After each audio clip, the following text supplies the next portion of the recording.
The winds of Zareth whispered across the ancient stones of the sacrificial square as Kayla struggled against her bonds. Her wrists burned raw from the coarse ropes, but physical pain was nothing compared to the torment in her eyes as she scanned the expressionless faces surrounding her. Not one person met her gaze. Not one hand reached out. The village had gathered as they did each year, to witness the feeding of the beast that dwelled in the flesh-tearing chasm. For the balance, Elder Torvak intoned, his weathered face impassive beneath ceremonial paint. For the continuation, for the silence. For the silence, the crowd echoed, their voices devoid of emotion. Kayla bit back tears. Just 3 days ago, she had been weaving in her mother's hut, dreaming of the coming harvest festival. Then Lord Dravik's son had demanded her hand, and when she refused, accusations followed. False accusations, but convenient ones. The tribe always needed someone to feed to the chasm, and those who defied the natural order were suitable candidates. No one had spoken in her defense, not even her mother. The rules of silence forbade it. From his concealed position beyond the ceremonial grounds, Captain Elias Marr of the Human Alliance watched through enhanced binoculars. His orders were explicit: observe local customs, gather intelligence, maintain non-interference. The Alliance had only recently established an outpost on Zareth, and Command was adamant about respecting indigenous practices. Command would call this cultural preservation, he muttered to himself, adjusting the focus as the tribal elders approached the bound girl. I call it barbarism. His second-in-command, Lieutenant Voss, shifted uncomfortably beside him. Orders are orders, Captain. We're here to observe, not intervene. Elias said nothing. 6 months stationed on this forsaken rock, watching these people live under the tyranny of superstition. The Alliance claimed to represent the best of humanity, yet they stood by while sentient beings suffered under oppression, all in the name of non-interference. The drums began to beat, their hollow thump echoing across the square.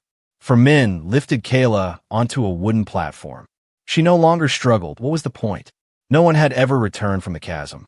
Her fate was sealed the moment Lord Dravik's son had set his eyes on her.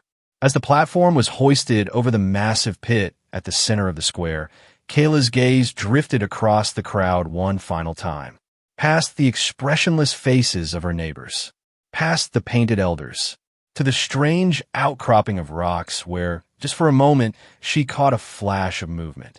Their eyes met across the distance, hers wide with fear, his narrowed with conflict. In that instant, something passed between them, a silent plea that transcended species and culture. Captain, Lieutenant Voss questioned, noticing Elias's sudden tension. Continue observation, Elias replied mechanically, but something inside him had shifted. His hand moved to the descent pack strapped to his back, designed for rapid deployment in high-gravity environments. The platform tilted. Kayla screamed as she tumbled forward, plunging into the darkness of the chasm. The crowd remained silent, their faces turned downward in what might have been respect, or shame, or simply relief that they had been spared this year. Elder Torvak raised his staff. The silence is preserved. The balance is maintained. As the crowd began to disperse, no one noticed the solitary figure that detached itself from the shadows and moved swiftly toward the chasm's edge. No one except Lieutenant Voss, whose protest died on his lips as his captain engaged his descent pack and disappeared into the abyss. "Damn it, Elias," Voss whispered, knowing he would now have to make a choice of his own: report his captain's violation or become complicit in breaking the Alliance's prime directive of non-interference. The darkness swallowed Kayla like a living thing, wrapping around her body as she fell. She had stopped screaming, her lungs empty, her mind numb with the certainty of death. The wind rushed past her ears, drowning out all thought, all fear, all hope. Then came the impact, not against jagged rocks as she had expected, but against something that yielded slightly before firming beneath her. Water. A deep underground pool. The shock of cold drove the remaining air from her lungs, and she thrashed desperately, fighting to reach the surface with bound hands. Her head broke the water, and she gasped, drawing precious air into her burning lungs. The darkness was absolute. She could see nothing, but she could hear a low rhythmic sound that might have been water dripping or something moving in the distance. Something waiting. Panic drove her toward what she hoped was the edge of the pool. Her feet found purchase on slick stone, and she dragged herself onto a ledge, shivering in the damp cold. The ropes around her wrists had loosened in the water, and she worked them frantically, ignoring the pain as the rough fibers tore at her skin. A sound echoed through the cavern, not the dripping of water, but a scraping, like massive claws against stone. The hunger of the beast made manifest. Kayla froze, suddenly aware that her movements, her very breath, might draw the monster to her. The rules of silence had never seemed so cruel, yet so wise. Sound attracted the beast. That was what the elders taught. That was why those thrown to the chasm were bound, to ensure they could not remain silent, to ensure they would be found. As her eyes adjusted to the darkness, Kayla could make out vague shapes in the gloom. The cavern was vast, with multiple tunnels branching off like the fingers of a deformed hand. Stalactites hung from the ceiling like fangs waiting to devour the unwary. The air was thick with the smell of damp earth and something else, an acrid, metallic scent that reminded her of the forge where the village blacksmith worked. The scraping grew louder, more purposeful. The beast had caught her scent. Kayla pressed herself against the cavern wall, her heart hammering so loudly she was certain it would give her away. Her fingers found a loose stone, and she clutched it desperately. If she was to die, she would not do so without a fight. A light appeared suddenly, bobbing in one of the tunnels. Not the bioluminescent glow of the cave fungi she had glimpsed, but a steady, artificial light that cut through the darkness with unnatural precision. It moved with purpose, scanning the cavern methodically. The beast? No. The stories described a creature of shadow and claw, not light. Whatever approached was something else entirely, something not of the chasm. The light swept over her, blinding her momentarily, then fixed on her position. Found you, a voice called softly, in a language Kayla didn't understand, but the relief in it was unmistakable. The figure moved closer, and Kayla raised her stone, ready to strike. As the light lowered, she caught her first glimpse of something impossible, a being like none she had ever seen. It stood upright like a person, but its skin was a different shade, its clothing strange and form-fitting, its features alien, yet somehow familiar. "Stay back," she warned in her native tongue, though she knew the creature couldn't understand. "I will fight." The being stopped, raising empty hands in what seemed a universal gesture of peace. It spoke again, the words meaningless but the tone gentle. Then it reached slowly for a device at its belt, never taking its eyes from her. Kayla tensed, prepared to strike or flee. The being activated the device, which emitted a soft glow. When it spoke again, the words were still strange, but oddly, she caught fragments of meaning. "Not harm you," called Elias. "Help." Before she could respond, a roar echoed through the cavern, so powerful it sent loose stones cascading from the ceiling. The light from the stranger's device revealed the mouth of another tunnel, larger than the others, from which emerged a nightmare-made flesh. The beast of the chasm was massive, its body an impossible amalgamation of insect and reptile, with segmented limbs ending in hooked claws and a head dominated by sensory organs rather than eyes. It moved with terrifying swiftness for its size, guided by sound rather than sight. The stranger, Elias, acted with practiced efficiency, extinguishing his light and pulling Kayla roughly behind a rocky outcropping. He pressed a finger to his lips in the universal signal for silence, then pointed to his ear and toward the beast. Kayla understood immediately. The creature hunted by sound. The rules of silence had that much right, at least. A strange calm settled over her. If she was to die, at least she would not die alone. At least someone had tried to save her, even if that someone was a being unlike any she had known existed. They remained motionless as the beast prowled the cavern, its antennae twitching as it sought the sounds that had drawn it. After what seemed an eternity, it retreated, disappearing back into its tunnel with a final, frustrated hiss. Only when the scraping of its claws had faded into the distance did Elias activate his device again, this time keeping the light dimmed and pointed downward to avoid attracting attention. "Can you understand me better now?" he asked, the translation still rough but comprehensible. Kayla nodded slowly, still wary but no longer terrified. "What are you?" The question seemed to surprise him. "I'm human, from the Alliance. You've never seen a human before?" She shook her head. "The elders speak of Starwalkers, but they are myths, like the tales of the world before the silence." "Not myths," Elias replied, his expression grave. "Reality. Your world has been isolated, but not by chance. Someone wanted it this way." He glanced toward the tunnel where the beast had disappeared. "We need to move. It will return when it grows." Hungry again, as they moved cautiously through the tunnels, keeping to the ones too small for the creature to navigate, Elias explained in halting translation what he knew. The Human Alliance had discovered Zareth only recently, finding a civilization seemingly frozen in development, ruled by superstition and fear. The Alliance had established an observation post to study the culture without interference. "But you interfered," Kayla pointed out as they paused to rest in a small chamber lined with glowing fungi. "You broke your rules." Elias's expression darkened. Some rules should be broken.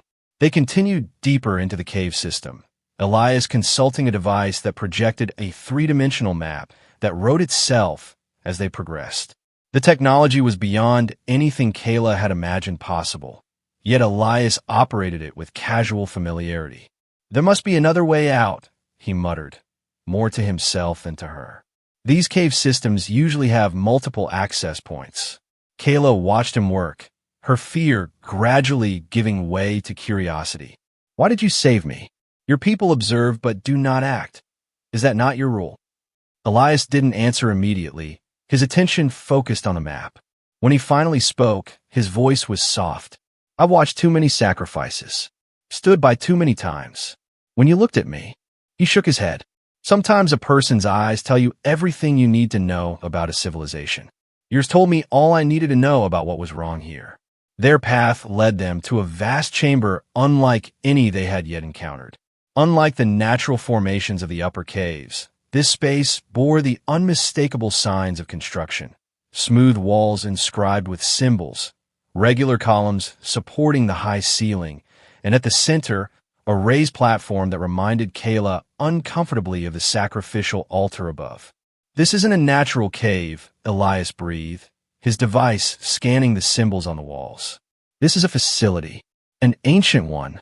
Kayla approached one of the walls, her fingers tracing symbols that seemed almost familiar, like the sacred markings the elders used in their ceremonies.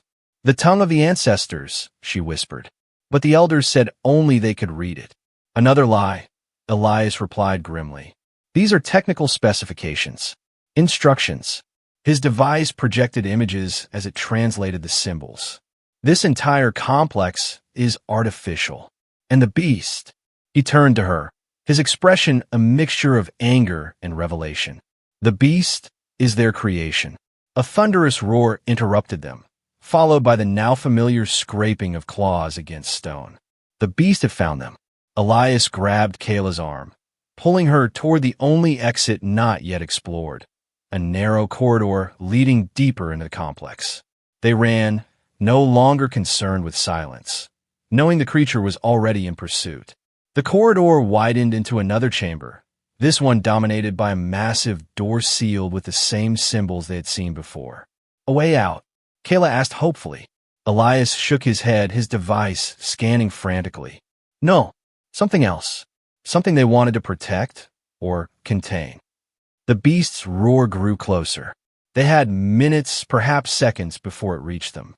Elias worked desperately at the sealed door, his device interfacing with ancient systems that had lain dormant for centuries. "It won't open," he said, frustration evident in his voice. "The mechanism is corroded, and my equipment isn't powerful enough to override it." Kayla stared at the symbols on the door, recognition dawning. "I've seen these before. In the elders' secret texts, the ones they forbid us to read." She touched specific symbols in sequence, reciting words in a language even older than her own. The Guardian yields to the voice of the Creator. The door shuddered, ancient mechanisms groaning to life. It began to slide open, revealing a chamber beyond unlike anything either of them had imagined. Banks of equipment lined the walls, their surfaces covered with the dust of ages, but their lights still glowing with subdued power. "It's a control center," Elias breathed, moving toward the nearest console. "For the entire facility." Before they could explore further, the beast burst into the outer chamber, its massive form filling the doorway. It paused, antennae quivering as it oriented itself to their location. Inside, quickly, Elias pushed Kayla through the gap in the door, then followed, but not before the creature lunged. Its claw caught his leg, tearing through the material of his uniform and into flesh. He cried out in pain, the sound driving the beast into a frenzy. Kayla grabbed him, pulling him through as the door continued its ponderous movement. The beast charged, but too late. The door sealed with a final, resonant boom, cutting off the creature's roar mid-scream. In the sudden silence, Kayla could hear Elias's labored breathing. Blood soaked his pant leg, spreading in, an alarming pool beneath him. She tore strips from her already ragged clothing, binding the wound as best she could. "Thank you," he managed through gritted teeth. "You're better at this than I am." "My mother was a healer," Kayla explained, securing the makeshift bandage. Before she decided silence was more important than helping others. Once the bleeding was under control, they turned their attention to their surroundings. The control center was a treasure trove of technology beyond Kayla's comprehension, but Elias moved from console to console with growing excitement. "This confirms everything," he said, his pain momentarily forgotten. "Zareth wasn't always like this. Your ancestors weren't primitive. They were advanced, maybe even more advanced than the Alliance in some ways." His device projected images from the data it was extracting, a civilization of towering cities, a flight of wonders Kayla could barely comprehend. And at the center of it all, the beast, not as a monster, but as a creation, a guardian programmed to protect. Something happened. Elias continued, his voice grim. A catastrophe, maybe, or a war. The records are fragmented. But afterward, someone reprogrammed the Guardian, turned it from protector to predator, established the rules of silence to keep people afraid, to keep them controlled. Kayla stared at the images, her world view crumbling with each new revelation. "Everything I've been taught is a lie." "Not everything," Elias corrected, moving to another console. "The beast is real. The danger is real. But the reasons behind them." His fingers moved across the ancient controls, activating systems dormant for generations. "Here, a map of the facility. There's another exit, far from the beast's lair. If we can reach it." A tremor shook the room, cutting him off. The beast was battering the door, its strength formidable even against the ancient metal. With each impact, the door buckled slightly more. "It will break through eventually," Elias said, gathering his equipment. "We need to move now while we still can." They made their way through the inner corridors of the facility, Elias limping but determined, Kayla supporting him when necessary. The path led them deeper into the mountain, through chambers filled with equipment whose purpose they could only guess at, past dormitories long abandoned, through hydroponics bays where plants still grew in eerie, artificial light. "Your ancestors built all this," Elias said as they rested briefly in what appeared to be a communal space. "Then someone took it from them, reduced them to superstition and fear." Kayla touched a faded image on the wall, figures that looked like her people, standing proud among their creations. "Why would anyone do this to us?" "Power," Elias replied simply. "The oldest reason in the universe. Keep people afraid, keep them ignorant, and you can control them forever." Their path eventually led them to a massive chamber that dwarfed even the control center. Here, the walls were lined with pods, hundreds of them, each containing a creature identical to the beast that hunted them. "Guardian units," Elias breathed, his device scanning the nearest pod. An entire army of them, but dormant. A sound from behind them, the scraping of claws against metal. The beast had broken through and was tracking them by scent and sound. They hurried toward the exit indicated on Elias's map, but the creature was gaining rapidly. "We'll never outrun it," Elias said, his injured leg slowing them significantly. "Not both of us." He pressed his device into Kayla's hands. "The exit is 2 chambers ahead. Get there. Activate the surface lift. Get back to your people." Kayla stared at him in horror. "You're coming with me." He shook his head, drawing a weapon from his belt. "I'll hold it off. Give you time." "No." She grabbed his arm. "I won't leave you. No more sacrifices." The beast crashed into the chamber before either could move, its massive form silhouetted against the dim emergency lighting. It paused, antennae quivering as it located them, then charged with terrifying speed. Elias pushed Kayla aside and fired his weapon, the energy blast striking the creature directly. It staggered, but didn't fall, its chitinous armor absorbing much of the impact. Elias fired again and again, each shot slowing the beast, but not stopping it. In the strobing light of the weapon discharge, Kayla noticed something she hadn't seen before. A small panel on the creature's neck, partially obscured by armored plates, but distinctive in its regularity. The same symbols that had opened the control room door were etched into its surface. Acting on instinct and desperate hope, she darted forward, ducking under the beast's slashing claws. Elias shouted a warning, but she was already reaching for the panel, her fingers finding the sequence she had seen in the forbidden texts. "Guardian, know your true purpose," she cried in the ancient language of the symbols, pressing the final glyph. The effect was immediate and astonishing. The beast froze in mid-attack, its limbs rigid, its antennae extended fully. A low hum emanated from within its body, rising in pitch until it culminated in a mechanical click. Then, to Kayla and Elias's mutual amazement, the creature lowered itself to the ground in a posture that could only be described as submissive. Its head bowed, antennae flat against its back, claws retracted. "What did you do?" Elias asked, his weapon still raised cautiously. Kayla approached the beast slowly, hardly believing what had happened. "I don't know.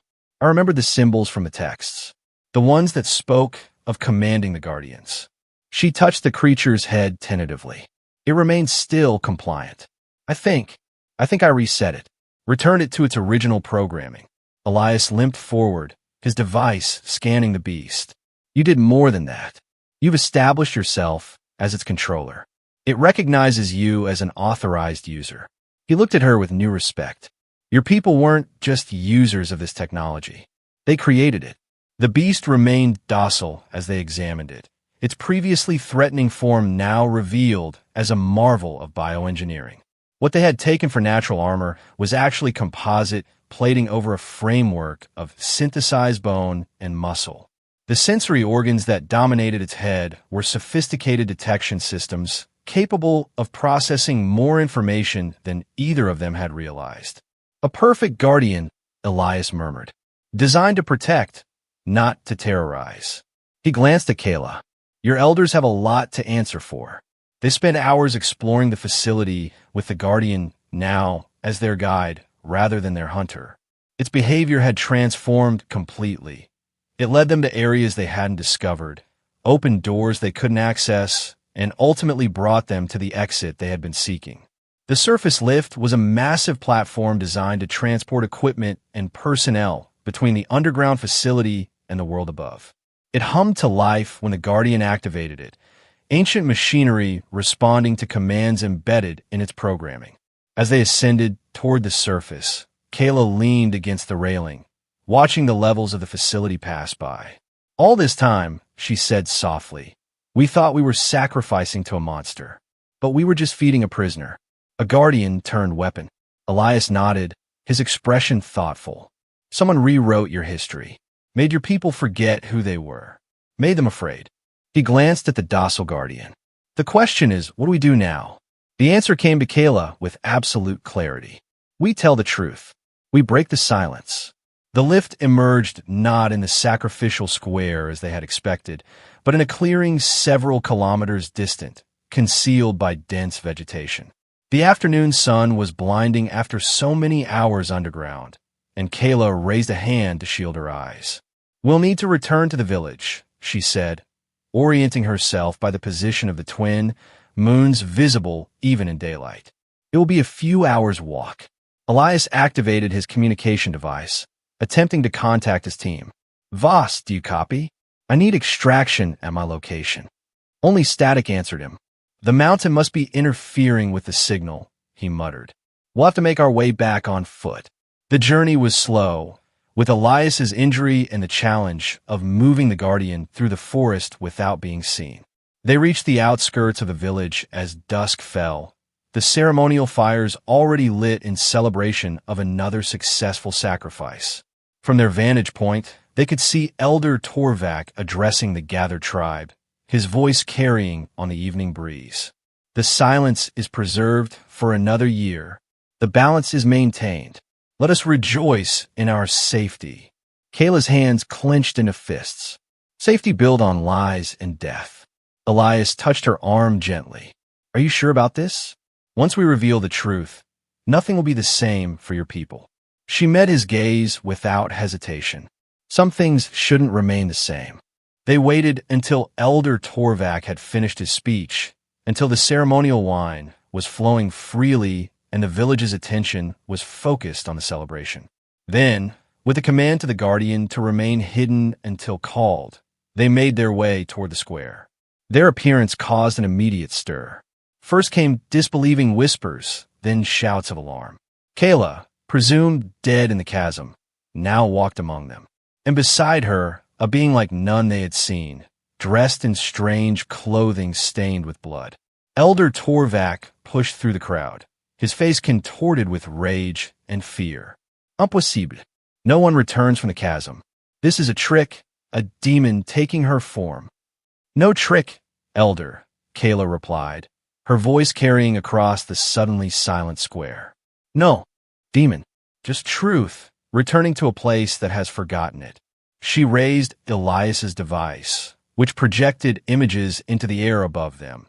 The facility beneath the mountain, the rows of Guardian pods, the control center with its records of a forgotten civilization. "These are not stories," she called to the stunned villagers. "These are not myths. This is your history, your true history before the rules of silence buried it." Murmurs spread through the crowd. Disbelief mingled with wonder. Some fell to their knees, overcome by the images floating before them. Others turned accusingly toward the elders, who huddled together in confusion and fear. Lord Dravik pushed forward, his son beside him. "More lies," he shouted. "She conspires with star demons to undermine our ways. The rules of silence are sacred." "The rules of silence are chains," Elias countered, stepping forward despite his injury. "Designed to bind your people, to keep them from reclaiming their birthright." Elder Torvak pointed a trembling finger at the human. "What do you know of our ways, Starwalker? You who observe but never understand." "I understand enough," Elias replied evenly. "I understand that fear is the enemy of truth.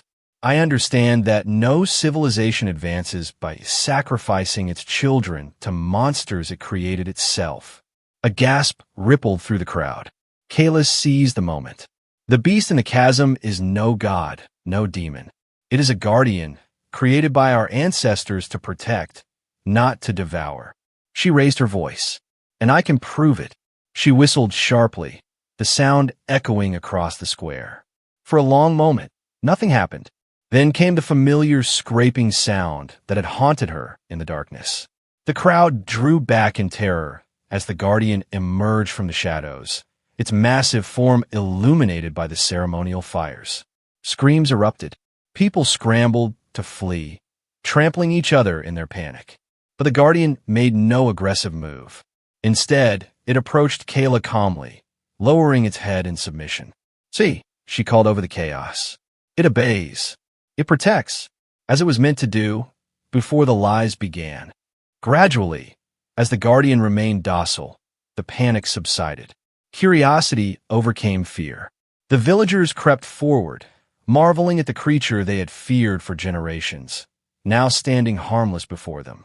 Elder Torvak was not so easily convinced. Trickery, witchcraft, seize them both. Restore the silence. Several guards moved hesitantly forward, but stopped when the Guardian shifted protectively in front of Kayla and Elias. One by one, they lowered their weapons. "No more," said one guard, a woman whose sister had been sacrificed 3 years earlier. "No more silence. No more fear." Others joined her, placing their weapons on the ground. The tide was turning. Elder Torvak could feel it, and his desperation grew. "This is heresy. The beast will return to the chasm, and this woman with it. The Star Walker will be driven from our world." The Star Walker, came a new voice, has already broken every protocol in the book. Lieutenant Voss emerged from the darkness, flanked by a squad of Alliance soldiers. They wore the same uniforms as Elias, carried the same advanced technology, but their expressions were grave. "Captain Marr," Voss addressed Elias formally, "you are charged with violation of the Non-Interference Directive, Section 3, Paragraph 7. I am ordered to place you under arrest and return you to Alliance Command for court-martial." The villagers watched in bewilderment as this new drama unfolded. Elias straightened, facing his second-in-command without flinching.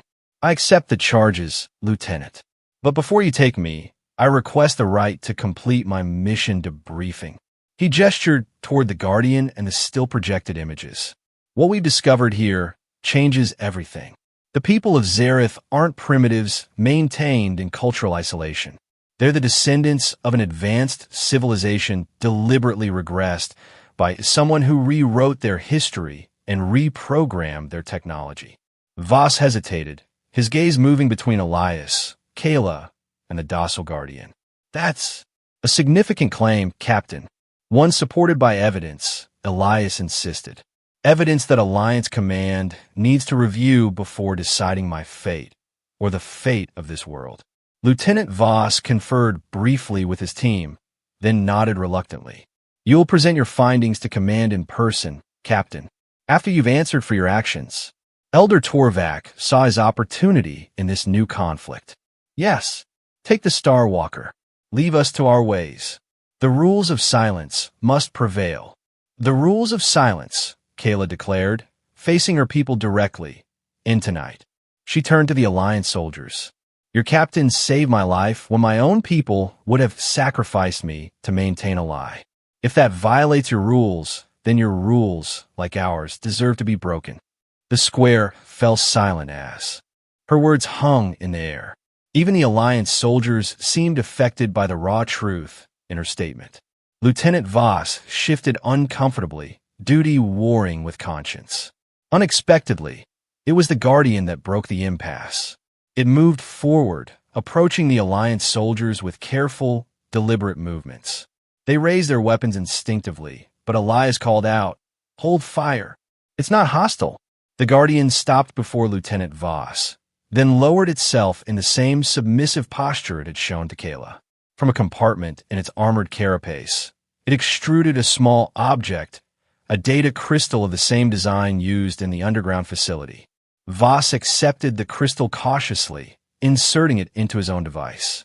His eyes widened as he scanned the contents. "This is... Captain, are you seeing this?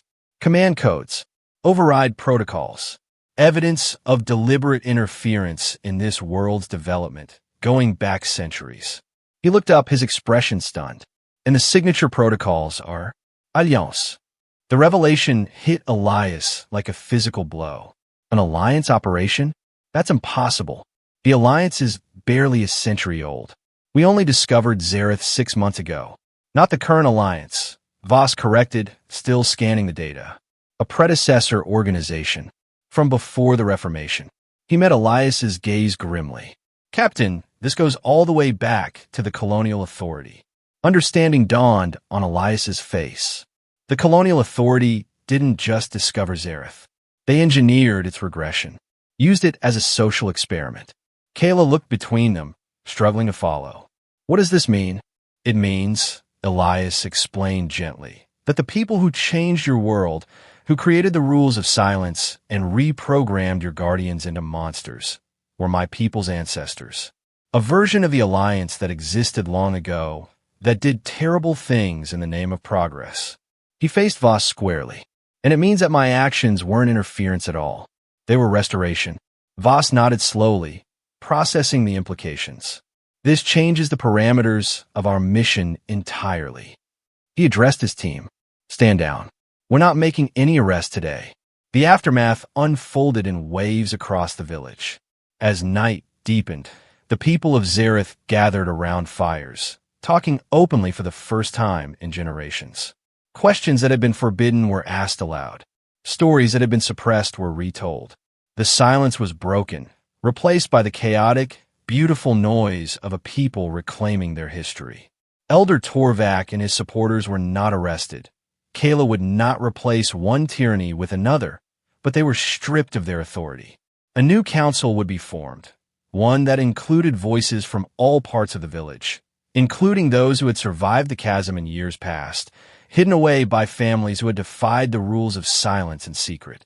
The Alliance team established a base of operations in the village center, setting up equipment to communicate with command and to begin the process of documenting the extent of the colonial authorities' manipulation.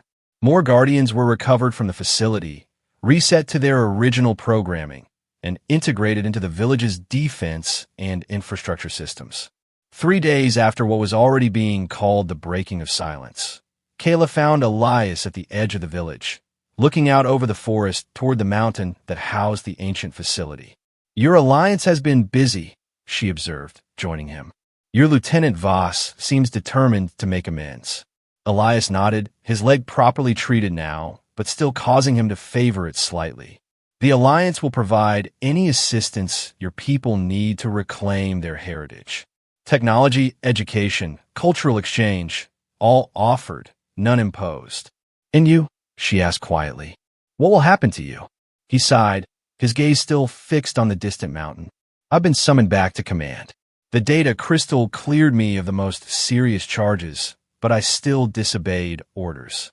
There will be consequences. They would punish you for doing what was right. They would hold me accountable for making that decision unilaterally," he corrected. "And they're not entirely wrong. Non-interference exists for a reason.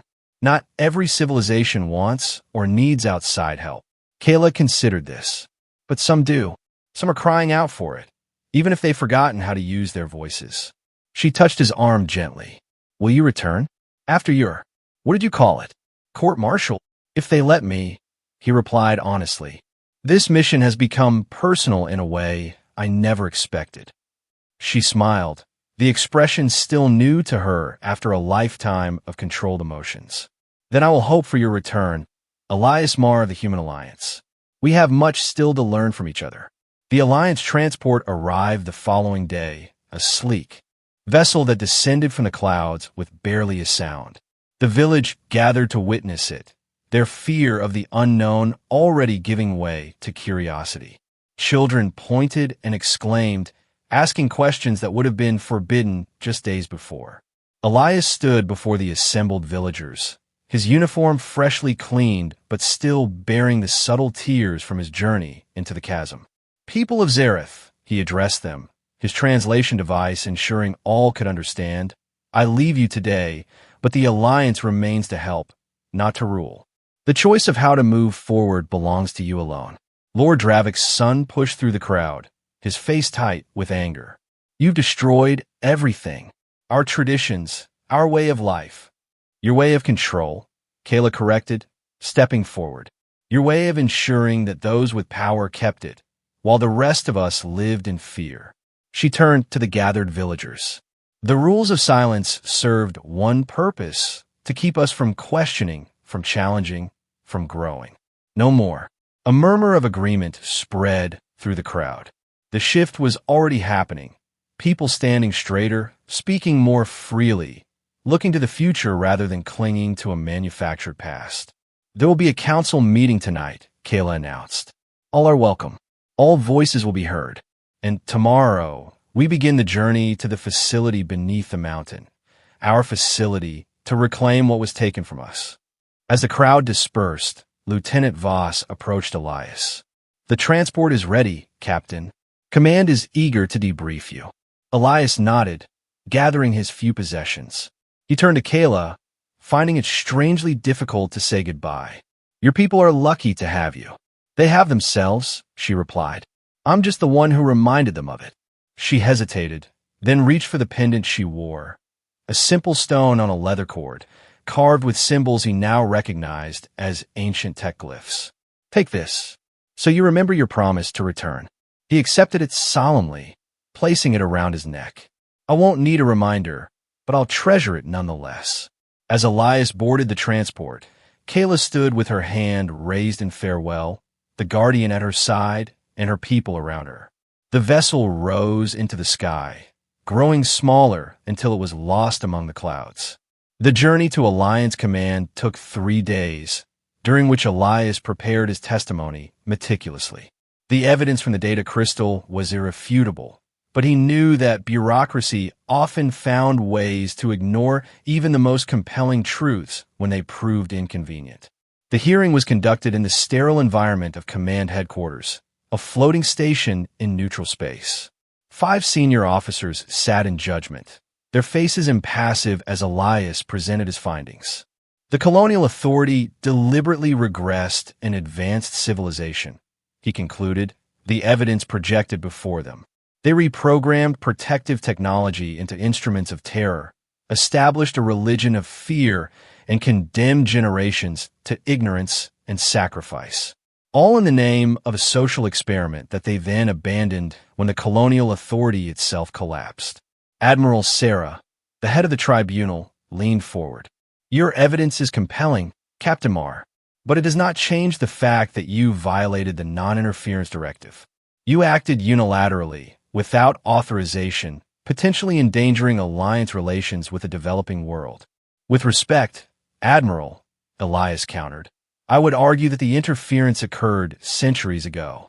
My actions were not interference but restoration, an attempt to right a historical wrong perpetrated by our predecessors." The tribunal deliberated for hours, leaving Elias to wait in an anteroom where he found himself absently running his fingers over Kayla's pendant. Finally, he was recalled to hear their judgment.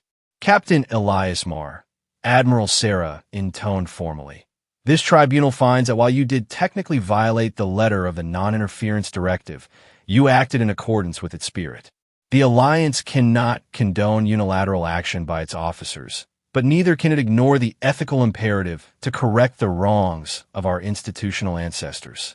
She leaned forward, her expression softening slightly. "You are hereby reassigned to Zareth as the Alliance's official liaison, with a mandate to continue the restoration process you've begun. This is not a punishment, Captain, but a recognition that some bonds transcend protocol." Relief washed over Elias, unexpected in its intensity. "Thank you, Admiral. I accept the assignment with gratitude." "Don't thank me yet," she replied wryly. "You've started something revolutionary on Zareth. Revolutions are rarely peaceful or predictable. The Alliance expects regular reports and strict adherence to the modified protocols we'll establish for this unique situation." Elias nodded, understanding the responsibility he was being given. "I won't let you down, Admiral. And more importantly, I won't let the people of Zareth down." On his return to Zareth 3 weeks later, Elias found a world transformed. The village had expanded, with new structures rising alongside the old. Alliance personnel worked side by side with locals, establishing communication systems, education centers, and medical facilities. Guardians moved freely through the community, their terrifying appearance now recognized as a design meant to deter threats, not to inspire fear in those they protected. Kayla greeted him at the landing pad, now dressed in a blend of traditional garments and practical Alliance-provided accessories. The pendant's absence from her neck was noted with quiet satisfaction when he spotted its replacement around his own. "Captain Marr," she said formally, though her eyes betrayed her genuine pleasure at his return. "The Council welcomes you back to Zareth." "The Council?" he questioned as they walked toward the village center. "A temporary governing body," she explained. until we can establish a more permanent democratic system. All villages are represented. We've made contact with 17 other communities across the continent, all living under variations of the rules of silence. The breaking is spreading, Elias. The village square had been transformed into an open-air meeting place, with a circular platform at its center. On it stood representatives from communities Elias had never seen, each distinctive in their traditional dress, but united in purpose. They've come from everywhere, Kayla continued, pride evident in her voice. When the Guardians began appearing in other villages, carrying messages of truth instead of terror, people listened. The elders resisted, of course, those who had benefited from the old system. But they couldn't stand against their own history once it was revealed. Elias noticed that Elder Torvak was among those on the platform, his posture humbled, but his expression thoughtful rather than defeated. He's joined you. He's chosen truth over power, Kayla corrected. Not all the elders could make that choice. Some left, retreating into the mountains with followers who feared change more than they feared the chasm. We let them go. Freedom must include the freedom to reject it, at least for oneself. And Lord Dravik? His son. A shadow crossed her face. They attempted to sabotage the facility beneath the mountain, to destroy the evidence and reprogram the Guardians.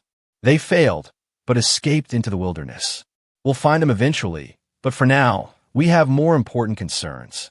Those concerns were addressed in the council meeting that followed. Elias presented the Alliance's formal recognition of Zareth's right to self-determination, along with offers of educational, technological, and medical assistance. The council accepted gratefully, but conditionally, establishing boundaries and expectations that surprised Elias with their sophistication. We will not trade one form of dependency for another, a representative from a coastal village stated firmly. We accept the Alliance's help in reclaiming our heritage, but our future will be of our own making. Elias found himself admiring their resolve. These people, emerging from centuries of enforced ignorance, already understood the subtle dangers of well-intentioned assistance. Perhaps that understanding was part of what had been preserved, despite the colonial authorities' best efforts to erase it. The meeting concluded with the formalization of Elias's new role. He would serve as liaison, facilitating the exchange of knowledge and resources, but holding no authority over Zareth's internal affairs. As the council dispersed, Kayla led him to the edge of the village, where a new structure was taking shape, a museum of sorts, designed to house artifacts and records recovered from the facility. The first exhibit will document the breaking of silence, she explained, showing him displays still under construction, including the moment a human broke the rules to save someone deemed unworthy of saving. Elias examined the displays with mixed emotions. You're making me a part of your history. You are part of our history, she replied simply, just as we're now part of yours. The Alliance cannot undo what the colonial authority did, but together we can build something new from the ruins of their experiment. In the months that followed, Zareth underwent a transformation unlike anything either Elias or Kayla could have imagined. As more facilities were discovered and more Guardians reactivated, the true extent of their ancestors' achievement became clear.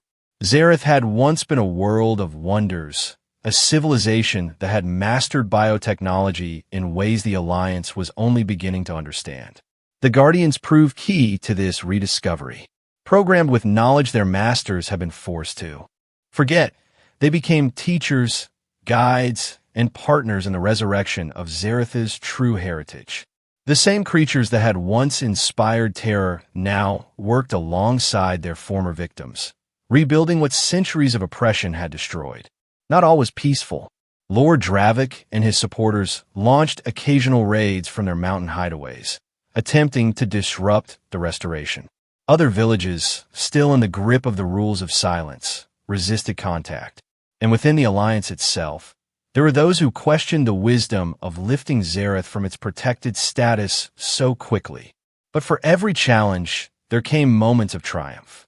The day the first Zarethian ship rose from the reclaimed shipyards, a sleek craft that combined ancient designs with Alliance enhancements. The establishment of the first democratically elected government, with Kayla surprising no one by declining to run for leadership, preferring her role as historian and cultural liaison. The formal treaty between Zareth and the Alliance, signed as equals rather than as protector and protected. 1 year to the day after Kayla had been thrown into the chasm, she and Elias stood at its edge, looking down into the darkness that had changed both their lives. "We're filling it in," she told him, gesturing to the work already begun around the perimeter. "Not to erase the past, but to ensure the future. No more sacrifices." Elias nodded, understanding the symbolism. "What about the facility beneath? Preserved as a research center and memorial. The Guardians have established a permanent presence there, studying the work of their creators and developing applications for modern use." She smiled. "They're particularly interested in your Alliance technology. Apparently, they find it quaintly innovative." He laughed, no longer surprised by the Guardians' evolving personalities. The Alliance scientists feel the same about them. It's a good partnership. They stood in comfortable silence, watching as the last rays of the setting sun caught the crystalline spires of the new city rising on the horizon. From sacrificial village to thriving metropolis in a single year, a transformation as remarkable as it was fragile. "Was it worth it?" Kayla asked suddenly. "Breaking your rules? Risking everything for a single life?" Elias considered the question seriously. "I've asked myself that many times. In the military, they teach you that sometimes sacrifice is necessary for the greater good. That one life might need to be surrendered to save many." He touched the pendant at his neck. "But they also teach you to question orders that violate basic humanity. In the end, I think that's what rules are for. Not to be followed blindly, but to be understood deeply enough to know when they must be broken. A lesson my people are still learning," Kayla acknowledged. "For generations, we followed rules established by those who sought to control us. Now we must establish our own, knowing they too may someday need to be broken for the right reasons." As darkness fell, they turned away from the chasm and walked back toward the lights of the village. Behind them, workers continued the process of filling in the abyss, transforming a place of death into a foundation for new life. The last of the day's light caught the pendant around Elias's neck, illuminating the ancient symbols carved into its surface. Symbols that, properly translated, read simply, "Not for sacrifice, but for protection." In that moment, as they rejoined a community built on truth rather than silence, they embodied the promise those words contained. Protection not through fear or submission, but through courage and choice. The courage to question, the choice to act, and above all, the recognition that no one is born to be thrown to monsters, especially those monsters we ourselves create. The end.